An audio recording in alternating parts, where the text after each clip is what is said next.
자, 오늘 말씀은 이제 마가복음으로 다시 돌아와서 마가복음 이제 15장 1절부터 20절까지 오늘 말씀을 좀 함께 공부해 보려고 하는데요. 지금 현재는 15장 16절부터 20절까지 한번 읽어 봅시다. 네, 16절부터 20절까지 마가복음 15장 16절부터 20절까지를 같이 좀 읽도록 하겠습니다. 자, 그럼 준비되셨으면 읽겠습니다. 시작. 군인들이 예수를 끌고 브라이도니오라는 뜰 안으로 들어가서 온 군대를 모으고 예수에게 자색 옷을 입히고 가시관을 엮어 씌우고 격려하여 이르되 유대인의 왕이여 평안할지어다 하고 갈대로 그의 머리를 치며 침을 뱉으며 꿇어 절하더라. 희롱을 다 한 후 자색 옷을 벗기고 도로 그의 옷을 입히고 십자가에 못 박으려고 끌고 나가니라. 아멘. 오늘 저는 이 본문을 통해서 주제가요, 왕의 정체성입니다. 왕의 정체성. 여러분은 이 왕의 정체성에 대해서 어떻게 생각하십니까? 상당히 중요한 주제인데 사실 우리가 좀 많이 놓치고 있는 주제이기도 합니다. 잠깐 말씀을 위해서 기도하고 은혜를 나누겠습니다. 하나님 아버지 감사합니다. 오늘 말씀 가운데 새로운 신년의 이제 첫 번째 주일 예배를 드리는데 주님께서 인도하시고 또 말씀하여 주시고 성령께서 이 시간에 기름 부어 주셔서 우리에게 생명의 말씀으로 음성으로 들려 주옵소서. 예수님의 이름으로 감사하며 기도합니다. 아멘. 왕의 정체성. 자, 오늘 본문 말씀 마가복음 15장 1절 한번 보세요. 1절. 우리가 읽은 데는 이제 뒤에를 읽었는데 1절. 자, 1절을 보면은 이제 예수님이 잡혔고 그다음에 베드로가 부인도 했고 뭐 여러 가지 사건들이 일어났죠. 그리고 이제 15장 1절에 한번 읽어봅시다. 뭐라고 하는지. 시작. 새벽에 대제사장들이 즉시 장로들과 서기관들 곧 온 공회와 더불어 의논하고 예수를 결박하여 끌고 가서 빌라도에게 넘겨주니. 자, 새벽입니다. 새벽. 이 대제사장들이 새벽에 공회에서 지금 회의를 하고 있는 거예요. 얼마나 마음이 급했으면. 사실은 유대인의 제가 자료를 찾아보니까 어떤 관습이나 전통에 따르면요, 새벽에 이렇게 하지 않는답니다. 낮에 한대요, 낮에. 그런데 지금 여기 있는 장면은 상당히 특별한 일들을 하고 있는 거예요. 예수라는 이 사람이 얼마나 이들에게 위협적인 존재였는지를 우리가 알 수 있죠. 이걸 보면. 그래서 예수님을 지금 어떻게 해서든지 처리를 해보려고 하는 거예요. 상당히 심각한 거죠, 지금 이 사람들 입장에서는. 오늘 이제 주제가 왕의 정체성인데 예수님은 유대인의 왕이라고 표현하고 있습니다. 여기 2절을 말씀 한번 읽어봅시다. 2절에 빌라도 로마 사람이 묻습니다. 자, 2절 시작. 빌라도가 묻되 내가 유대인의 왕이냐? 예수께서 대답하여 이르시되 내 말이 옳도다 하시매. 자, 빌라도가 물었어요. 네가 진짜 유대인의 왕이야? 이렇게 물어본 거예요. 예수님 뭐라고 대답했어요? 맞다는 거예요. 맞다는 거예요. 그러니까 예수님은 진짜로 유대인의 왕이에요. 여러분 맞습니까?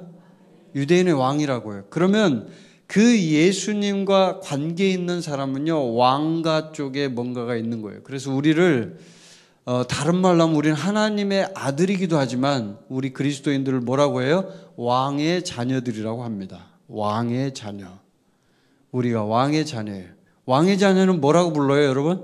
왕자, 공주, 이렇게 부릅니다. 자, 옆에 있는 분에게 한번 얘기해 보세요. 왕자님 혹은 공주님 이렇게 한번 해보세요. 좀 쑥스럽겠지만 굉장히 쑥스러울 거예요, 아마. 왕자님, 공주님 이러면은. 근데 이게 쑥스러운데 여러분이 막 웃고 그러는데, 아니 제가 그냥 없는 말을 하는 게 아니고 말씀에 있는 성경적 진리를 얘기하는 거잖아요. 근데 분명히 오늘 본문 말씀에 이게 굉장히 심각한 상황이지만 여기서 중요한 건요. 예수님은 왕의 정체성을 가지고 지금 이 일을 하고 있는 거라는 거예요. 왕의 정체성을 가지고. 왕의 정체성 굉장히 중요합니다. 우리가 잊고 삽니다. 또 우리가 많이 놓치고 삽니다. 자, 로마 군인이 옛날 고대에 보면은 이제 이렇게 로마 군인이 전쟁을 하고 오면요. 승전 행렬이 있었답니다. 이렇게 군인들이 쭉 이기고 돌아오면은 말을 타고 맨 앞에 장군이 이제 타고 그 장군이 이제 자색 옷을 입는데요. 그리고요, 면류관도 쓴답니다. 이렇게 면류관 탁 쓰고. 그리고 사람들이 나와서 길가에서 박수를 쳐준답니다. 막 박수를 친대요. 근데 지금 오늘 이 본문 말씀에 우리가 조금 전에 읽은 데 보면은 그 군인들이 예수를 끌고 가서 뜰에 가가지고 이제 군대를 모아놓고 거기 본문에 보면 나오죠. 예수님에게 무슨 옷을 입혔어요? 자색 옷을 입히죠. 예, 굉장히 비슷합니다. 그러니까 로마 군인이 이겨서 돌아올 때 승전 행렬과 예수님이 지금 희롱받는 희롱받는 거예요. 이게 완전히 그냥 이거는 장난치는 거죠. 그러니까 진짜가 아닌데 그냥 희롱하는 거 있잖아요. 그런 장면이잖아요. 근데 자색 옷을 입혔어요. 똑같이. 그 다음에 뭐를 면류관 대신 가시면류관. 가시관을 썼단 말이에요. 가시관을. 그리고 격려하여 이르되 유대인의 왕이여 평안할지어다. 그러는 거예요. 유대인의 왕이라고 하니까 조롱을 하는 거예요. 너 유대인의 왕인데 너 내려오지도 못하고 뭐야? 뭐 이런 거에 말하자면 그렇게 이제 희롱을 하는 거예요. 근데 이게 놀라운 게요. 그 당시에 로마의 군인들이 실제로 승전 행렬을 하면은 어디로 갔냐면 마지막 끝에 지점이 로마에 있는 그 언덕이 있대요. 거기에. 그 언덕으로 간답니다. 예수님 지금 어디로 가요? 마지막에 끝에. 골고다 언덕으로 가죠? 네, 아주 비슷한 연관성이 있어요. 그리고 예수님이 십자가에 못 박히실 때 다른 사람은 없는데 예수님 십자가에다가 뭘 붙였습니다. 뭘 붙였어요? 명패를 붙였죠. 이렇게. 근데 실제로 로마 군인들도 명패처럼 생긴 그러니까 이렇게 깃발처럼 생긴 게 있대요. 장군에게 그걸 딱 붙여준대요. 아주 비슷하죠. 그래서 아마 이 장면은 지금 군인들이 예수님을 희롱하는 이 16절부터 20절의 장면은 어쩌면 그 로마의 군인들이 승전 행렬을 흉내내는 어떤 그런 것과 비슷할 수가 있어요. 이게. 그 흉내내면서 예수님을 희롱하는 거예요. 자기들이 했던 거니까 늘 평소에 봐왔던 거잖아요. 그러니까 자연스러운 거죠. 근데 그거를 자연스러운데 낄낄거리면서 죄수 하나 여기 앉혀놓고 거기다가 이제 가시관 씌우고 자색 옷을 입히고 막 이렇게 하는 거예요, 지금. 그 장면 한번 생각해 보세요. 그러면서 유대인의 왕이라고 하면서 격려도 하고, 이렇게 격려도 하고, 이렇게 하는 거예요, 지금. 근데 거기서 이제 19절에 보면은 예수님의 머리를 치잖아요. 그리고 침을 뱉잖아요. 예. 근데 이걸 보면은 예수님이 왕이라는데 과연 왕이 이런 대접을 받을 수 있어야만 하는가? 이런 생각이 들잖아요. 자, 왕의 정체성에 대해서 제가 이제 오늘 말씀드리는데 저는 이제 이 말씀을 준비하면서 그런 생각을 해봤어요. 기도를 하면서 주님, 왕이란 건 도대체 뭘 하는 사람입니까? 이렇게 이제 생각이 되더라고요. 여러분, 왕은 뭐 하는 사람이에요? 왕은 뭐 하는 사람이에요? 그냥 먹고 자고 노는 사람이에요? 아니면 뭔가 하는 사람이죠? 예, 왕이 하는 일 중에 제일 중요한 일이 뭘까요? 만약에 왕이 있다라고 하면, 자, 우리나라에도 왕이 있었고 전 세계는 왕이 있습니다. 실제로 지금 왕이 있는 나라도 있습니다. 현재도. 자, 그러면 왕이 제일 중요하게 생각하고 제일 잘해야 될 일이 뭐예요? 여러분. 뭐라 그래? 잘 안 들리는데? 아, 나라를 다스린대요? 아, 나라를 잘 다스린대요? 어떻게 알았어요? 그 중요한 걸? 예. 나라를 잘 다스려야 돼. 그거를 우리가 어려운 말로요, 통치라고 합니다. 통치. 들어보셨죠? 네, 그래서 오늘은 이 왕의 정체성에 대해서 얘기할 때 제일 중요한 건 뭐냐면 통치 훈련이라는 게 필요해요. 통치 훈련. 자, 내가 왕이에요, 지금. 나는 왕자예요. 내가 공주예요. 그러면 왕자와 공주는 뭘 해야 되냐면요. 아주 어릴 때부터 통치 훈련을 받아요. 왜? 앞으로 왕이 될 거니까. 왕이 될 거니까 왕으로서의 자질을 갖추기 위해서 준비를 합니다. 자, 그것이 바로 우리 그리스도인들의 삶이에요. 어떻게 보면. 저 그걸 이제 준비를 하면서 느끼게 되는데, 자, 근데 이제 중요한 게 우리가 생각이에요. 이제 항상 우리가 말씀을 보면서 가장 중요하게 생각하는 우리의 속에 있는 관점, 나의 생각을 바꿔줘야 돼요. 이게 안 바뀌면요, 아무리 좋은 말씀에 생명의 말씀이 들어가도 이게 해결이 안 됩니다. 자, 그러면 우리는 왕의 자녀라고 했잖아요. 왕의 자녀. 그럼 왕의 자녀는 왕의 자녀답게 살아야 되는 게 맞습니다. 이게 정상입니다. 자, 그런데 우리가 성경에 보면 그런 말이 있어요. 잠언 30장에 보면은 세상을 진동시키며 세상이 견딜 수 없게 하는 것 서너시 있나니 곧 종이 임금된 것과 라는 말이 있어요. 종이 임금된 것. 그러니까 노예가 임금이 된 거예요. 그럼 어떻게 될까요? 얘는요, 종이 임금이 되면은요, 이거는 세상이 견딜 수가 없는 거예요. 이걸 받아들일 수가 없어요. 너무너무 힘든 거예요. 굉장히 힘들어요. 여러분, 이게 우리 그리스도인들 각자에게 속에 있을 수가 있어요. 우리 속에.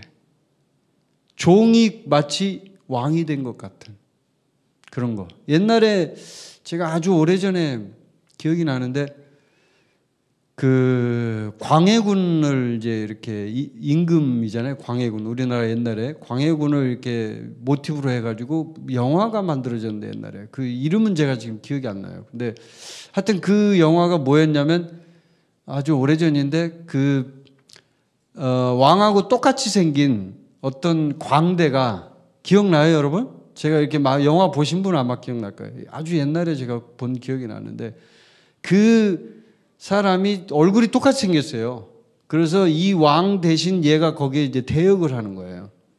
근데 원래 이 왕이 아닌 사람이 그 자리에 가니까 어떻게 되겠어요? 굉장히 어색하죠. 예, 그래서 말하자면 종이 이제 임금이 된 거랑 똑같은 거예요. 성경 말씀에 있는 것과. 그래서 거기서 일어나는 에피소드가 많아요. 막 그런데 이제 거기서 이 사람이 실제로 임금을 하면서 백성들을 보니까 백성들의 아픔과 고통과 이런 걸 알잖아요. 자기가 백성이었으니까 실제로 그런 걸 알면서 백성들을 진짜 선의로 정말 좋게 백성들을 행복하게 만들어 주려고 하는 그 모습을 이제 제가 본 기억이 나요. 근데요, 이게 굉장히 중요한 게 그 친구도 그렇게 왕이 돼서 얼떨결에 그냥 대역을 하느라고 진짜 왕도 아닌데 왕 자리에 앉아가지고 한 거잖아요. 그런데 하다 보니까 뭐가 와요? 마음이 이게 움직이는 거예요. 마음이. 그래서 백성들을 보니까 백성들이 불쌍하고 백성들이 너무나 힘들고 고통당하는 걸 보는 거죠. 여러분도 그럴 거예요. 나름대로 본인의 신앙생활 가운데 이제 그리스도인으로서 또 2024년도 왔는데 내가 이제 뭘 해야 될까? 뭐 여러 가지 생각들이 있을 거예요. 근데요, 제일 중요한 건 내가 진짜 예수 그리스도 또 하나님 아버지, 이분이 만왕의 왕으로서 이 세상을 통치하시는 분이거든요, 사실은. 근데 그런 것들을 내가 진짜 생각하고 그렇게 살려고 하느냐 하는 거예요. 이거 굉장히 중요합니다, 이 부분이. 그러지 않으면 우리가 어떤 일이 부딪힐 때 이게 자꾸 거기서 못 넘어가요. 이게 어떤 일이 부딪힐 때. 왜냐하면은 자, 아주 중요한 부분을 제가 얘기할게요. 사람에게는 노예의 근성이 있는 사람이 있고 왕의 마음이 있는 사람이 있어요. 그렇죠? 두 종류예요.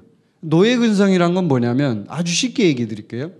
자, 어떤 일을 할 때, 인생을 살아갈 때, 자, 어떤 일을 잘하고 어떤 일이 정말 탁월하고 어떤 분야에서든 자기가 하는 일에서 정말 두각을 나타내고 잘하는 사람들은 어떤 사람들이 그걸 잘해요?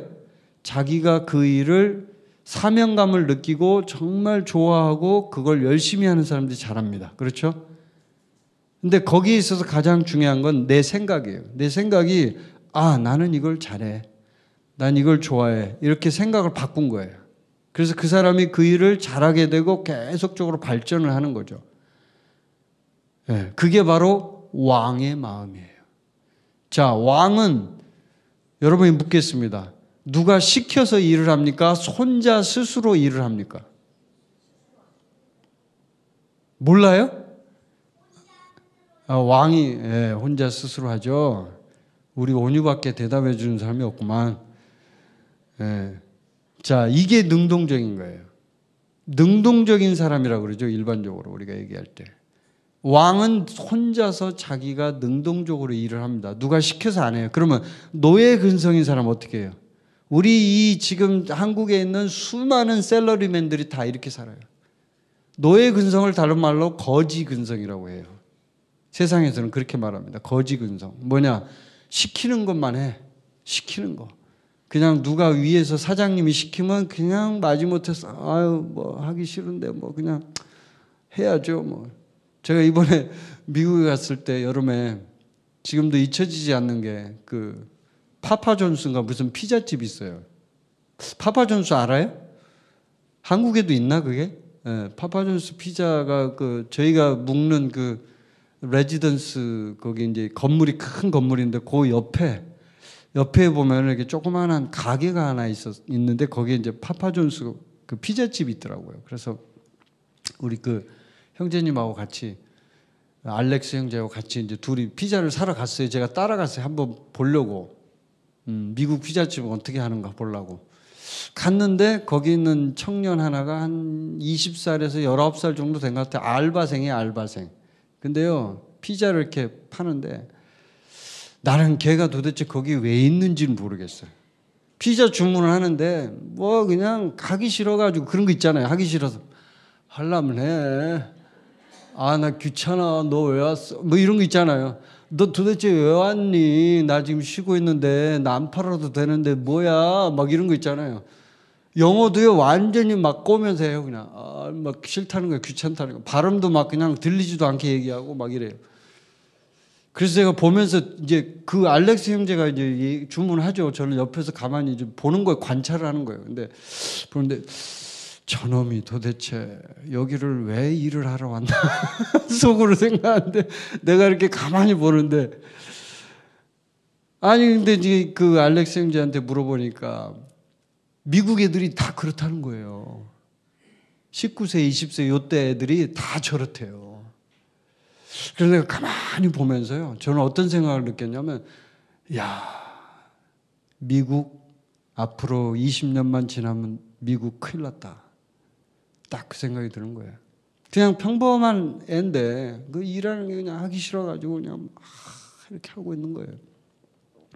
여러분 만약에 여러분이 왕의 마음과 노예 근성 두 개를 지금 제가 비교해 드리고 있잖아요.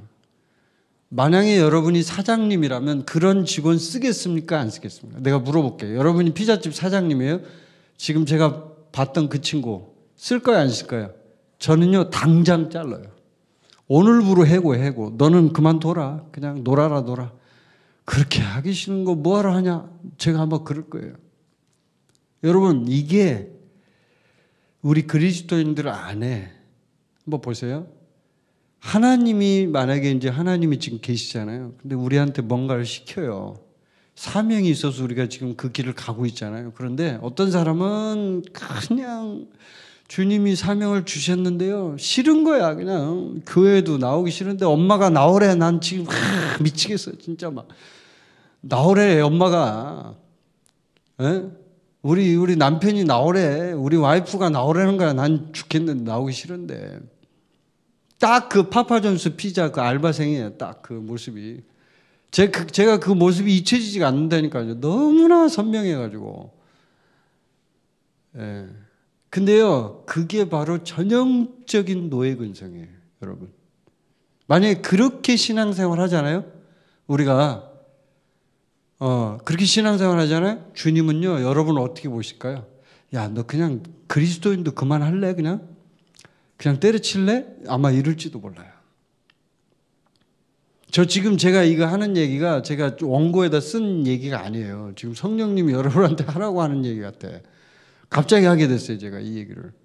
근데 되게 중요한 얘기예요. 근데 내가 왕의 마음이 있잖아요. 그러면요, 누가 시키지 않아도 합니다. 누가 뭘 이렇게 뭐 하라고 막 사장님이 시키지 않아도, 그래, 나는 이 사명이야. 주님이 나에게 맡겨주신 거야. 나는 최선을 다해서 할 거야. 파파존스에서 피자를 알바를 하면 어떻습니까? 아니, 주님이 나에게 그 자리에 가 있으라면 내가 열심히 하면 되죠. 그죠? 그러면은 거기서 열심히 해서 막 웃으면서 고객들한테 최선을 다해서 잘해주면 사장님이 어떻게 하겠어요? 이야, 너 진짜 끝내준다. 내가 월급 더 줄게. 너 여기서 좀 일을 하면 안 될까? 옛날에 제가 그 얘기를 하니까 생각나는데요. 현대자동차 사장님 바로 밑에 그 인사 담당자가 있어요. 근데 그분이 독일을 한번 갔대요. 독일. 제가 이 얘기를 한 것 같은데 독일을 갔는데 그 식당이 한국 식당인데 거기 무슨 도시인지 모르겠어요. 미네님은 아마 우리 김태형제님 가정이 있을 때일지도 모르겠는데 그 독일에 이제 한국 식당에서 밥을 먹는데요. 이 현대자동차 사장님 바로 밑에 인사 담당자. 그분이 거기서 서빙하는 한국 아가씨가 있더래요. 한 19살, 20살 정도 굉장히 젊은 아가씨인데 그렇게 열심히 일을 하더래요. 그냥 웃으면서 계속 인사하면서 그냥 고객들한테 최선을 다해서. 그래서 이 사장님이 그렇게 생각을 했대요. 거기 보니까 이제 그 카운터에 어떤 나이 드신 분이 한 분이 계신데 그분이 사장님이더래요. 그래서 그 사장님의 딸인 줄 알았대, 딸. 그렇게 생각할 거 아니에요. 딸이니까 저렇게 열심히 하겠지. 이렇게. 근데 알고 봤더니 딸이 아니고 알바생인 거예요. 알바생. 근데 그렇게 열심히 하는 거예요. 그래서 이분이요. 이 여학생한테 우리 현대자동차에 특채할 테니까 너 와라. 이렇게 불렀다는 거예요. 여러분 이게 얼마나 놀라운 일이에요. 그렇죠? 알바를 하다가도 직장에 들어갈 수 있는 거예요. 그러니까 왕의 마음이 있는 사람과 노예 근성은 아주 완전히 다르다는 거죠. 이게 완전히. 그래서 우리가 신앙생활 할 때 중요한 게 뭐냐면요. 하나님이 주시는 마음으로 우리가 능동적으로 왕의 마음으로 무언가를 해야 돼요. 왕의 마음으로 주님의 사명을 완성하고 뭐든지 일을 해야 돼요. 그러면요. 용기가 생겨요. 용기가. 마음속에 용기가 팍 올라오고 힘이 생기고 기쁨이 오고 막 그래요. 근데 그러지 않으면 항상 매사가 힘든 거야. 매사가 괴롭고 힘들고 막 그런 거예요. 만약에 오늘 이 말씀을 듣는 분 중에 지금 뭐 캠퍼스도 있고 여기 수원도 있고 전 세계에서 지금 같이 듣고 있잖아요. 말씀을. 혹시라도 찔림이 있으면 점검해 보세요. 내가 진짜 왕의 마음으로 하고 있는가? 나는 노예 근성인가? 시키는 일만 하려고 하는가? 나는 막 그냥 이렇게 마지못해서 하는가? 파파존스 알바생처럼 나는 하고 있는가? 뭐 이런 거 한번 생각해 보세요. 굉장히 중요합니다. 자, 예수님이 지금 이 사명을 완성해요. 근데 예수님이 이 사명을 완성하는 이 과정에서 하기 싫어가지고 저는 하기 싫은데 저를 왜 십자가에 못 박으려고 하십니까? 이렇게 만약에 했다. 그럼 어떻게 될까요? 우리는 예수님을 따라갈 수가 없어요. 맞죠, 여러분? 못 따라가요, 예수님을. 예수님은요, 이런 상황에서도 묵묵히 왕의 마음으로 그 왕의 정체성으로 그냥 아주 평안하게 이걸 지금 다 일을 하는 거예요, 지금. 옛날에 그 스코틀랜드에 브루스라는 왕이 있었어요. 브루스. 근데 이 왕이 잉글랜드하고 스코틀랜드가 나눠져 있을 때예요. 전쟁을 하는데 그냥 매번 싸우는 거예요. 싸우는데 6번을 싸웠어요. 근데 6번 다 진 거예요. 그러니까 절망이 되죠. 군대는 다 흩어지고 군인들은 다 집에 가버리고 뭐 많은 사람들이 죽고 이러고 이제 갔는데 이 브루스가 도저히 이제 왕이지만 뭐 어떻게 할 수가 없잖아요. 그래서 위험하니까 산속으로 숨어 들어갔어요. 그래서 동굴에 가가지고 거기서 절망적으로 다 그냥 뭐 아무런 희망이 없죠. 그냥 살 소망이 없는 거죠. 그런 상황에서 하필이면 또 그날 비가 막 옥수같이 비가 내리는데 동굴 안에서 처량하게 앉아가지고 이렇게 나는 언제 전쟁에서 한번 이겨보나 이렇게 하고 있는데요. 거미가 이렇게 위에 나무가 있는데 그 동굴 위에 나무가 있더래요. 근데 거기에 나무가 이렇게 몇 개가 있는데 거기에 거미가 거미줄을 치려고 왔다 갔다 하면서 막 바삐 움직이더라는 거예요. 근데 거미가 첫 번째, 두 번째, 세 번째 막 이렇게 이제 거미줄을 이렇게 옮기려면 이렇게 그네 타듯이 이쪽 나무로 가서 거미줄을 걸어야 되잖아요. 근데 이렇게 거는데 계속 실패를 하더래요. 한 번 갔는데 또 미끄러지고, 두 번째 갔는데 또 미끄러지고, 세 번째 또 미끄러지고, 이거 6번을 하더래요. 그래서 이 브루스가 딱 보더니, 야, 너는 어쩌면 그렇게 나하고 똑같냐? 난 6번 전쟁에서 졌어. 너도 6번이나 실패하는구나. 야, 너하고 나는 똑같구나. 이렇게 절망스럽게 있는데, 그냥 포기하지. 이렇게 있는데, 거미가 포기하지 않고 7번째 이걸 하더래요. 근데 7번째 성공을 하더래요. 딱 거미줄을 거기다 치더래요.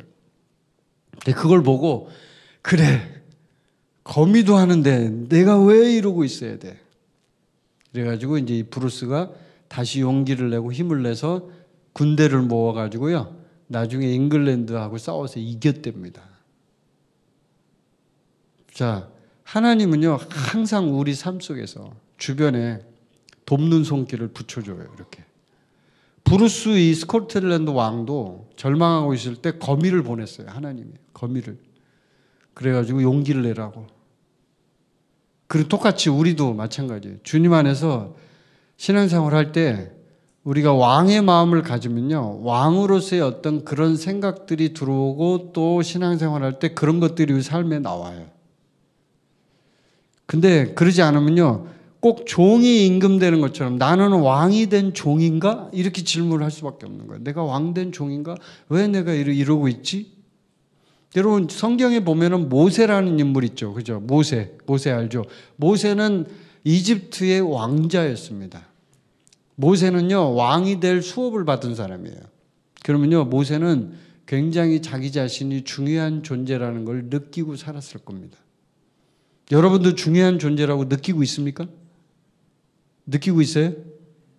표정은 아닌 것처럼 보이는데 중요한 존재라고 느껴야 돼. 내가. 나는 하나님이 나를 쓰실 것이다.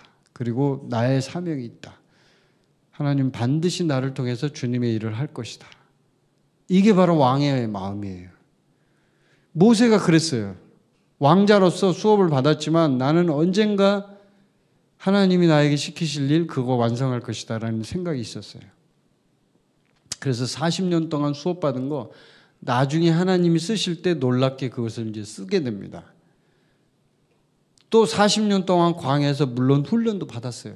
그거는요, 교만한 거 꺾으려고요. 꺾으려고, 겸손하게 만들려고. 그렇게 훈련도 받았어요. 그러나 이 모세는요, 원래부터 왕자로 살았기 때문에요, 왕자로서 왕의 마음으로서 할 수 있는 모든 걸 다 훈련을 받은 거예요. 여러분, 우리도 예수 그리스도의 노예이기도 하지만 예수 그리스도의 친구이고 하나님의 왕이에요. 왕자예요, 왕자. 아멘? 우리는 하나님의 자녀이기 때문에 왕자라고요. 하나님이 왕이시면 우리는 왕자가 되는 거예요. 그리고 우리는 앞으로 왕이 될 거예요. 실제로 우리가 왕으로서 역할을 해야 돼요. 어디서? 이 세상의 영역에서. 이 세상의 어떤 부분에서 우리가 역할을 해야 돼요. 거기서. 아멘? 네. 그래서 이 왕의 정체성에 대한 부분, 요거를 이제 좀 한번 말씀을 좀 드려볼게요. 통치훈련에 대한 얘기를 좀 드려볼게요. 자, 통치훈련. 자, 그럼 통치훈련을 어떻게 해야 되는가? 아까 제가 왕이 제일 잘해야 되는 게 뭐냐? 이렇게 물으니까 나라를 다스리는 거다라고 얘기했죠. 그렇죠? 그럼 나라를 다스리는 게 간단한 일이 아니에요. 결코. 결코 간단하지 않아요. 나라를 다스리는 게 힘듭니다. 통치 훈련을 해야 돼요, 실제로. 자, 그러면 한번 예를 들어 볼게요. 에스더 알죠, 성경에? 자, 에스더가 왕비가 됐어요. 왕비가 되기 전에 에스더는 뭘 했습니까? 에스더는 왕비가 되기 전에 왕비로서의 훈련을 받습니다. 긴 시간 동안. 성경에 보면은 6개월씩 끊어가지고 계속 무슨 몰약도 바르고 화장품 이런 거 바르고 몸을 청소하고 목욕하고 막 그렇게 했어요. 훈련이 되는 거예요. 준비가 되는 거예요. 왕비가 되기 위해서. 왕비도 그렇게 훈련을 해요. 자, 솔로몬 왕 알죠, 성경에? 예, 솔로몬 왕이 되기 위해서 훈련 받았을까요, 안 받았을까요? 당연히 훈련 받았죠. 다윗 왕 밑에서 차곡차곡 훈련을 받았습니다. 여러분, 그래서 우리가 왕으로서 우리가 나아갈 때, 이제 훈련 받을 때, 이제 첫 번째 중요한 게 있어요. 여러분, 그 왕은, 아까 그 브루스 얘기를 했는데, 왕은요, 두려움이 없어야 돼요, 첫째가. 두려움이 없어야 돼요. 근데 그 두려움은 뭘로 인해서 이게 두려움이 나가는 줄 아세요? 사랑이라는 것이 두려움을 몰아냅니다. 아멘? 요한일서 4장 18절에 보면은 사랑 안에 두려움이 없고 온전한 사랑이 두려움을 내쫓나니 이렇게 얘기하고 있습니다. 온전한 사랑이 두려움을 내쫓습니다. 자, 우리가 두려움이 아까 그 브루스 왕 얘기도 했지만 두려움이 오면요, 우리는 어떤 일을 할 수가 없어요. 저도 이렇게 중국에서 사역할 때 옛날 사역할 때 그 생각이 나는데 어떨 때가 제일 힘드냐면요. 그럴 때예요. 그러니까 집회를 하고 이렇게 모임을 하는데 사람들이 모아놓고 이제 성경을 가르치거나 무슨 모임을 하거나 예배를 드리거나 할 때, 그럴 때 공안이 혹시 경찰이 습격을 하지는 않을까 하는 그런 이제 두려움이 임할 때, 그럴 때가 저는 제일 힘들더라고요. 여러분 아마 그런 걸 못 느껴봤을 거예요. 한국에서만 계신 분들은. 근데 이렇게 중국에서 사역하신 분들은 그걸 많이 느끼셨을 텐데, 이렇게 예배를 드리면 왠지 모르는 두려움이 임해요. 두려움이, 공안이 습격하면 어떡하지? 이런, 드럼을 너무 세게 치나? 이거 시끄러운데? 막 그런 거 있잖아요, 왜. 인간이니까 나도. 그러니까 이거 너무 시끄러운데 이거 밖으로 다 들리지 않을까? 나중에 그래서 제가 실제로 그 주변에 이제 이렇게 우리가 건물이 아파트 같은 건물에서 예배를 드렸거든요. 그 바깥에 나가서 사람들한테 물어봤더니요, 소리 다 들린대요. 아주 선명하게 세게 들린대요. 무슨 노래 하는지 다 들린대요, 가사까지. 그래서 제가 심장이 멎는 줄 알았어요. 다 들려? 나는 이제 속에 있으니까 안 들린다고 생각하고 예배를 거기서 드리는데, 우리는 막 드럼 치고 막 이렇게 찬양을 했거든요. 그래서 다른 선교사들이 저보고, 이제 그때 선교사님들이 저보고 이제 김 선생님, 이렇게, 우리 중국에서는 선생님이라 그래요, 호칭을. 선교사란 말을 안 쓰는데, 이제 김 선생님 정신 나갔어, 왜 드럼을 치고 그래? 나보고 이제 그러기도 하고 그랬는데, 하여튼 우리는 진짜 그냥 주님의 은혜로 거의 내놓고 그냥, 제가 그 얘기를 듣는데 진짜 막 가슴이 쿵쾅쿵쾅 하더라니까요. 아니, 그럼 뭐야 이거, 우리 가사까지 다 들려? 그럼 우리가 부르는 노래를 다 듣는다는 얘기야? 이런 생각이 드니까 막 두려움이 밀려오는 거예요. 그러니까 그걸 차라리 안 들었으면 제가 그냥 예배 드릴 때 편안하게, 그래 안 들리겠지 하고 이렇게 예배를 드릴 텐데, 들린다 그러니까 찬양을 부르는데 안 나와. 찬양을 부르는데 이게 소리가 안 나와. 내가 나라도 부르지 말아야 되겠다, 막 이런 생각이 들어요. 아니, 그 중국 형제자매들은 신경도 안 써요. 막 목통이 터져라고 막 부르는 거예요, 막. 응? 막 그냥 세게 부르는 거예요. 그럼 막 속으로, 저는 속도 모르고, 난 지금 두려워서 미치겠는데. 공안이 오면 어떻게 큰일 나죠. 여러분, 그런 것이 바로 두려움이에요. 우리가 살다 보면 그런 일이 있어요, 실제로. 여러분도 그럴 거예요. 어디 갈 때. 제가 지난주인가 말씀드렸잖아요. 근심 체질이신 분이 있다고. 뭐든지 하면, 이거 이렇게 하면 어떡하지? 이렇게 하면 어떡하지? 뭐 이런 사람들 있잖아요. 그게요, 왕의 정체성에서는 합당하지가 않아요. 합당하지가 않아요. 자, 보세요. 왕이 지금 통치를 하는데, 왕이 막 계속 두려워하고 또 두려워하고 하면서 신하들을 볶고 막 달달 볶고 주변에 있는 사람들을 그렇게 괴롭히고 하면요, 신하들이 못 견뎌요. 일단 왕이 너무 무서워하니까. 그럼 어떻게 되냐면 신하들이 당신 그만하세요. 그만해. 이제 당신은 왕하면 안 될 것 같아. 이렇게 얘기를 한다고요. 근데 두려워하지 않고 당당하고 담대하고 항상 자신감 있고 그러면요, 언제든지 신하들이요, 그 사람 말을 따르게 돼 있어요. 아멘이죠? 이건 아멘을 해야 돼요. 여러분이 항상 믿음이 충만하고 자신감 있고 담대하잖아요? 주변에 있는 사람들이 여러분 말을 듣기 시작해요. 근데 두려워하고 걱정하고 근심하고 이러면요, 주변에 있는 사람들이 여러분 말을 안 들어요. 관심 없어. 이렇게 돼요. 그래서 온전한 사랑을 달라고 주님 앞에 그것이 더 많이 충만해지게 해달라고. 이미 사랑이 들어와 있으니까 우리 안에. 그 사랑이 충만해지게 해달라고. 더 많이 기름 부어달라고 기도하세요, 여러분. 그리고요, 그 온전한 사랑을 실제로 쓰세요. 여러분 지금 그 케네스 해긴 목사님 책 읽고 있죠? 그러죠? 네, 사랑, 인생, 승리하는 길. 굉장히 좋은 책이에요. 읽어보시고 우리 성도들은 좀 다 읽어봤으면 좋겠어요. 제 생각은. 좀 가능하면. 책값이 없어요? 그럼 제가 내줄게요. 읽어봤으면 좋겠어요.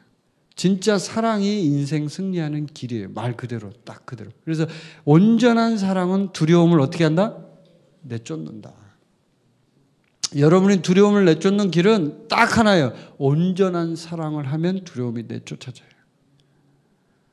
여러분이 근심 걱정 몰아내지지 않죠? 그럼 어떻게 하면 되냐? 온전한 사랑을 하면 돼요. 온전한 사랑을 어떻게 한다? 예수 그리스도를 사랑하면 돼요.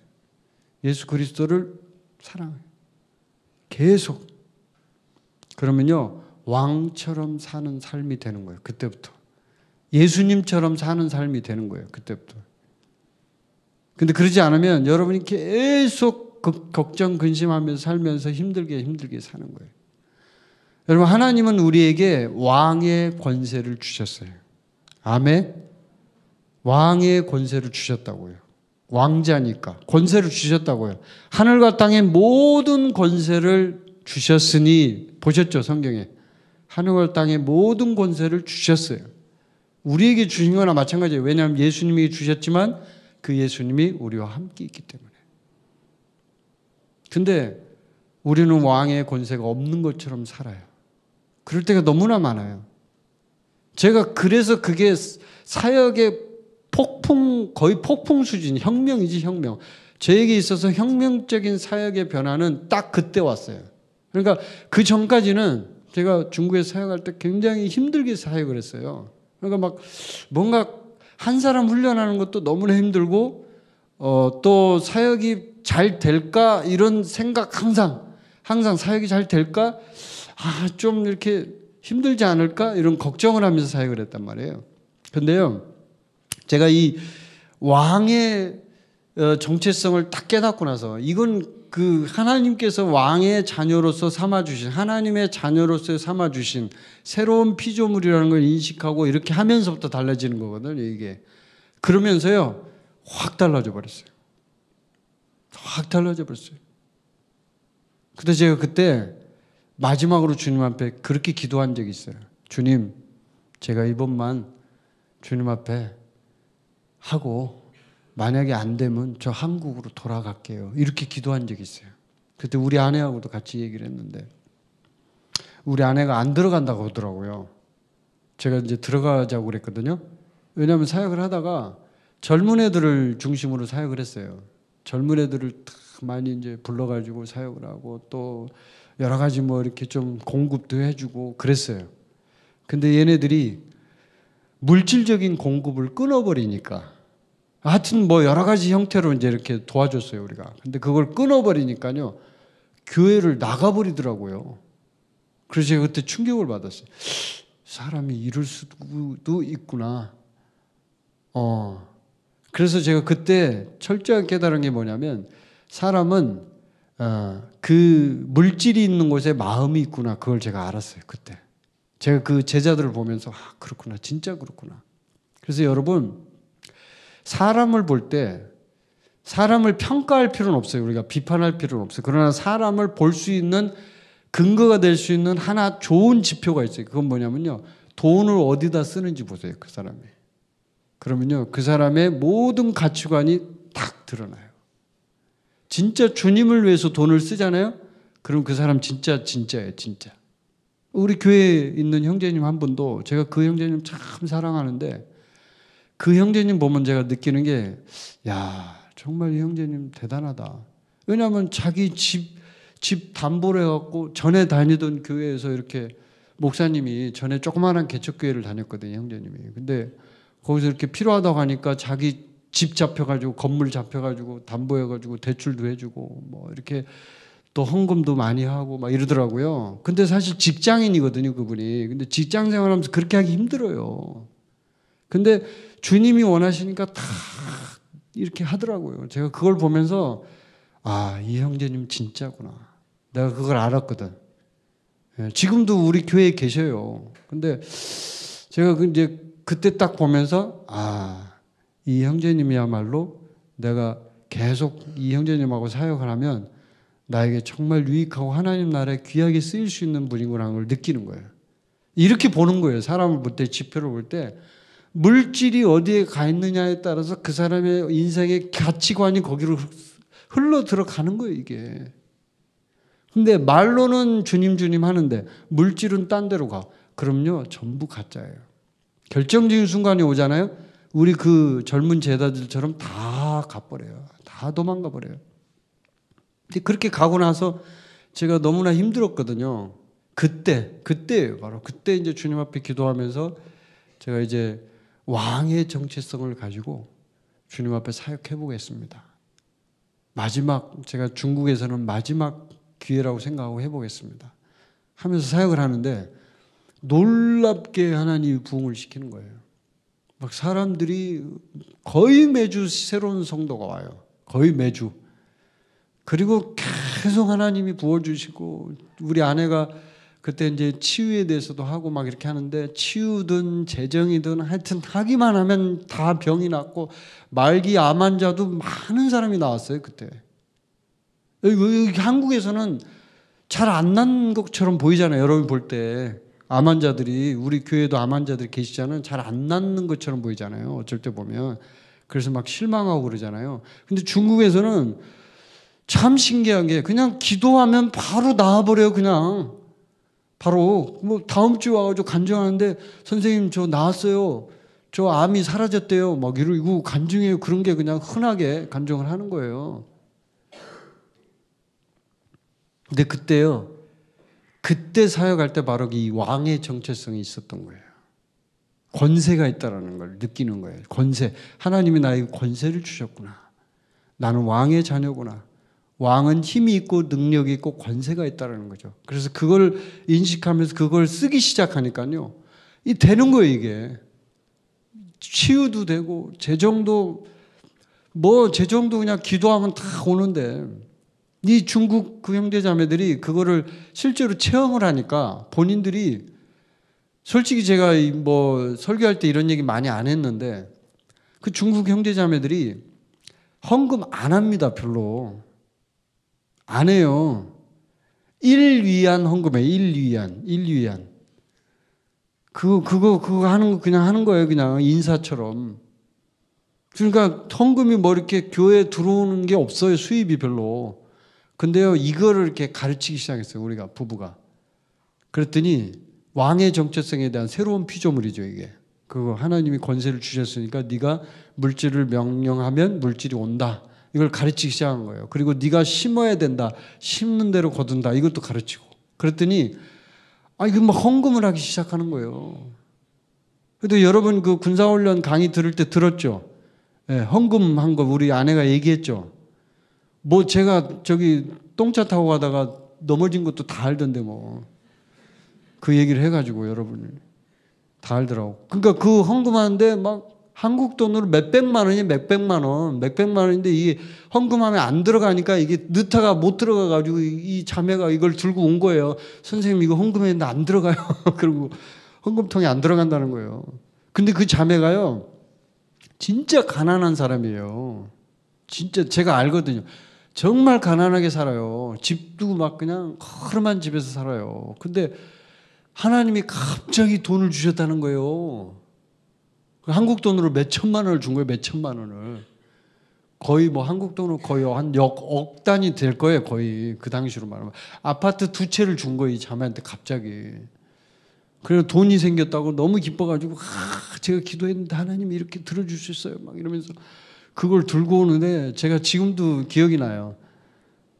그 인민폐가 막 찢어질랑 이렇게 넣다가 찢어지려고 막 종이가 막 찢어지려고 그걸 들고 와가지고 이렇게 그 기억이 제가 나는데 그렇게 바뀌더라고요. 이 사람들이. 이렇게 중국인들이. 여러분 그래서 왕의 정체성은 굉장히 중요한 거예요. 이게 새로운 피조물과 연결되어 있고 내가 왕의 자녀로서 인식하고 사는 사람과 아닌 사람은 삶의 자세가 달라지고 삶을 살 때부터 달라져요. 이게 모든 일을 할 때 능동적이 되고 적극적이 되고 항상 자기가 열심히 하게 되고 즐겁게 하게 되는 거예요. 여러분 모두가 그렇게 되길 바랍니다. 올 한 해 그렇게 되길 바랍니다. 싫은가 봐. 전부 아멘이고 뭐고 너는 설교해라. 꼭 그런 것 같아요. 여러분 표정이. 그러시면 안 돼요. 왕의 자녀는 그렇게 사는 사람들이 아니에요.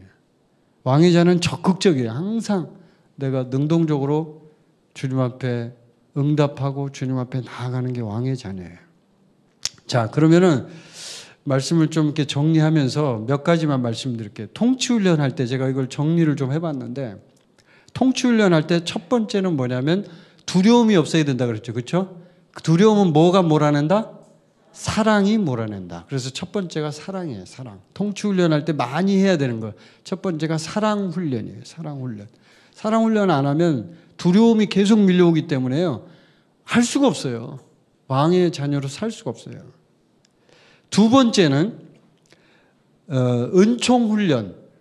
예, 두 번째는 은총훈련이라고 그래요. 사도행전 7장 10절에 보면 뭐라고 되어 있냐면 그 모든 환난에서 건져내사 애굽 왕 바로 앞에서 은총과 지혜를 주심에 바로가 그를 애굽과 자기 온 집의 통치자로 세웠느니라. 아멘. 누구예요 이 사람이?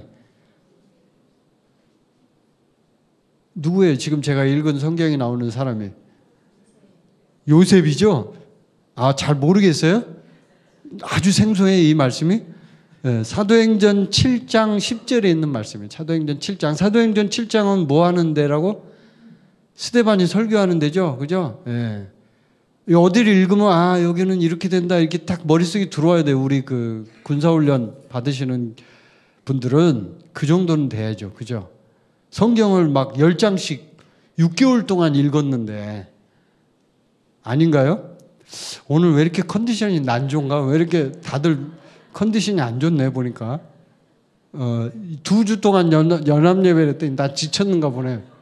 완전히 넉다운이 됐구만.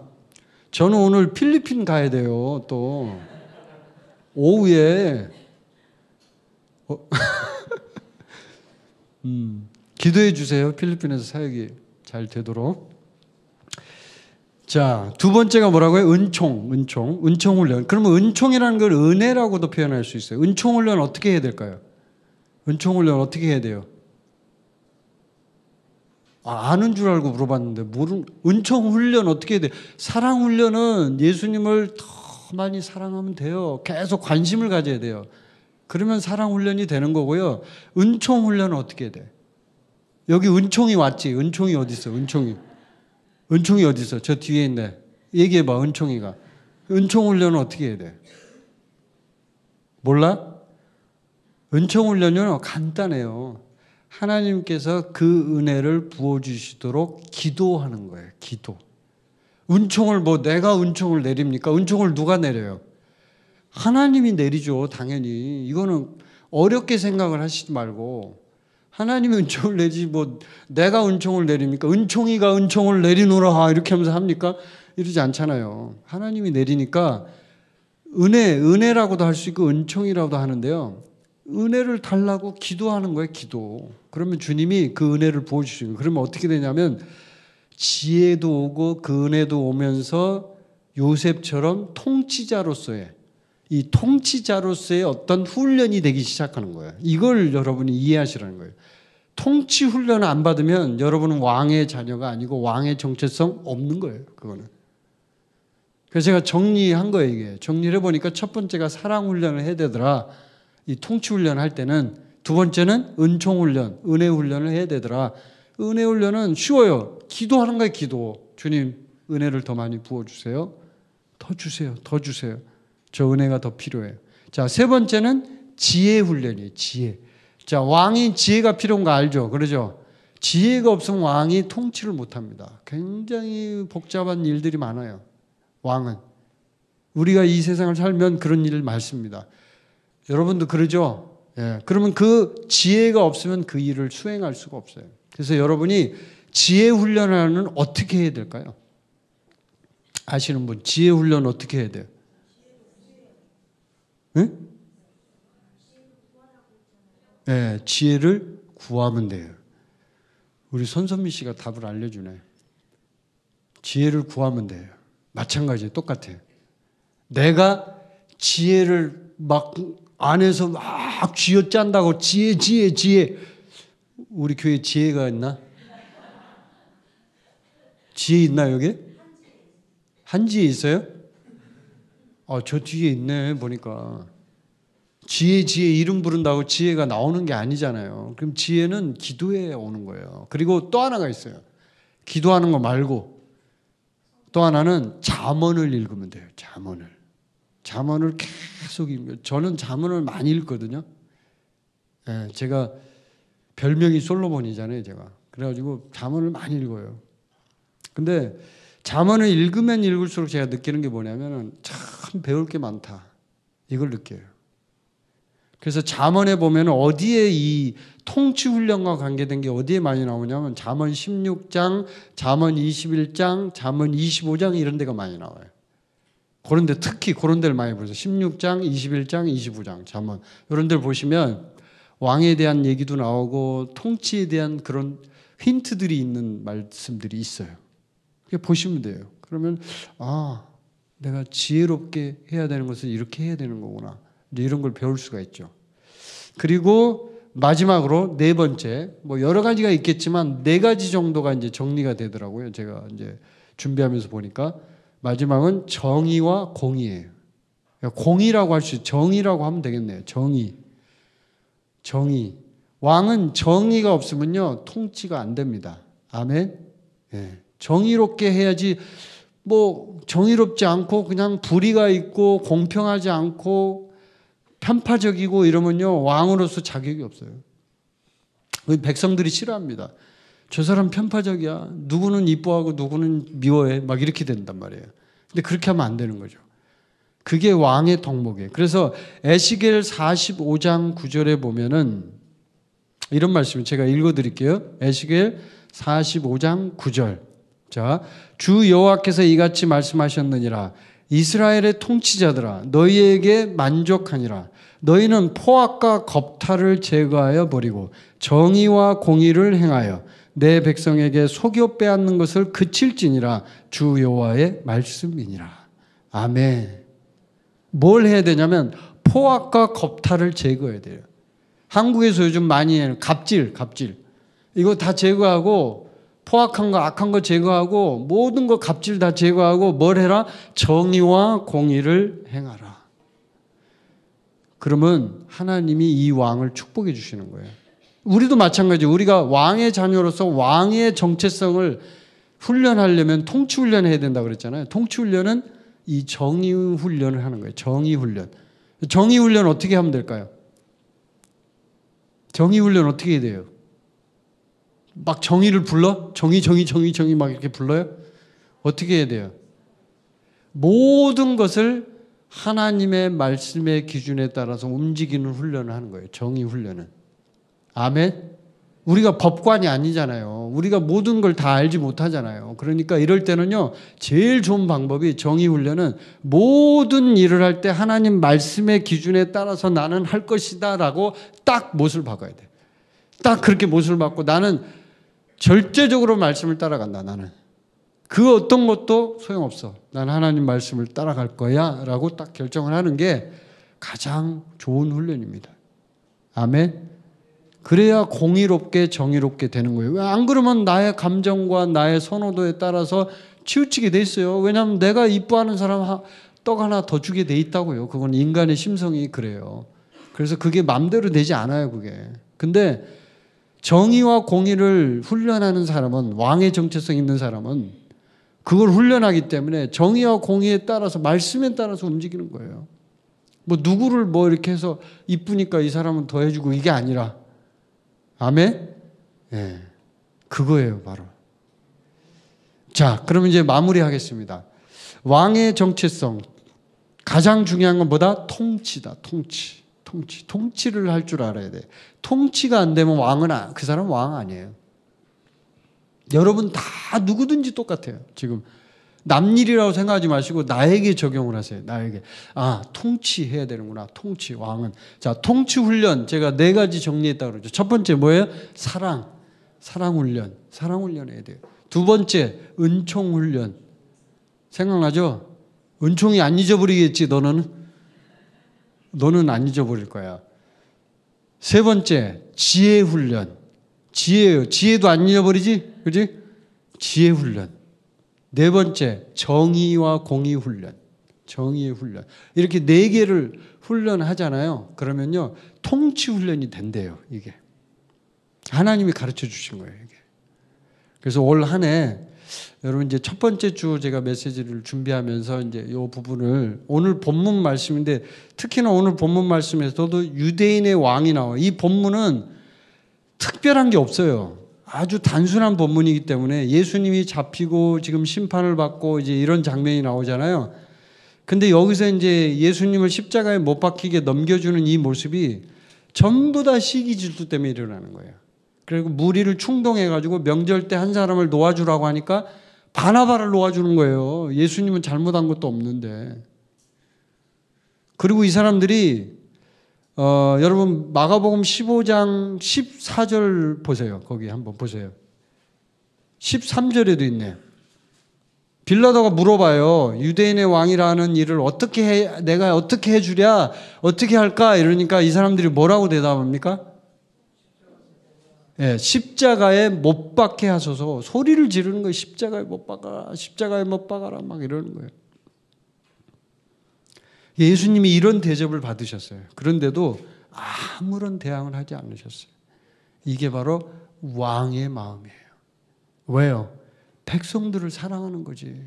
그 백성들을 살리려고, 내가 죽으면 백성들이 살아난다고 생각하니까 그 백성들을 살리려고요, 자기를 희생하는 거예요. 자기를. 이게 바로 왕의 마음이에요. 아멘? 그래서 왕의 정체성 훈련의 첫 번째가 사랑 훈련이죠. 사랑 훈련. 사랑은 모든 두려움을 내쫓습니다. 여러분, 올 한 해 동안 이 통치 훈련을 하시면서 사랑도 많이 훈련하시고, 은총도 많이 훈련하시고, 지혜도 많이 훈련하시고, 정의와 공의도 많이 훈련하셔서 여러분이 진짜 왕의 자녀로서 올 한 해 진짜 왕처럼 사시길 바랍니다. 여러분의 생각이 왕처럼 좀 바뀌었으면 좋겠어요. 참 이제 막 그냥 마지못해서 하는 그런 신앙생활이 아니라 적극적으로, 정말 주님, 저는 열심히 주님을 따라가겠습니다. 이렇게. 물론 다 그렇게 하실 거예요. 우리 교회 성도들은 대부분 적극적이에요. 제가 볼 때. 근데 일부 그런 분들이 있어요. 일부 적극적이지 않은 분들이 있어요. 그러면 그런 분들은 한번 생각해 보세요. 내가 어차피 여기 교회에 와서 지금 신앙생활 하잖아요. 어차피 엄마가 가라고 했던, 뭐 아빠가 가라고 했던, 뭐 은총이도 저기 있지만 앉아있지만, 은총이가 진짜 자기가 오고 싶어서 왔는지는 전 모르겠지만 하여튼 그건 물어봐야 될 일이지만, 어쨌든 왔잖아, 여기 왔잖아. 그러면 여기에 이 시간 이렇게 보내는데 여기 있는 동안 내가 왕의 정체성을 가지고 내가 왕의 자녀래. 나 왕처럼. 왕은요, 중요한 존재이기 때문에요. 그렇게 막 허투루 살지 않아요. 그리고 막 함부로 말하지 않고요. 행동도 막 함부로 하지 않아요. 여러분, 왕이 막 그렇게 행동을 함부로 하던가요? 안 해요. 왜냐하면 그 사람을 워낙 많은 사람들이 보기 때문에 조심한다고요. 우리도 마찬가지예요. 수많은 우리의 믿음의 전우들이 우리를 보고 있기 때문에 그래, 내가 정말 왕처럼 고귀하게 내가 살아야겠구나. 말도 조심하고 그래야겠구나. 이렇게 이제 하게 되는 거죠. 저도 이걸 준비를 하면서 그런 생각을 해서 그래, 나도 좀 조심을 해야 되겠네. 이걸 많이 내가 느꼈어요. 깨달았어요. 여러분도 올 한 해 정말 왕처럼 사시는 한 해가 됐으면 좋겠어요. 아멘? 예. 자, 우리 옆에 있는 분에게 축복의 말 한마디 합시다. 왕처럼 사십시오.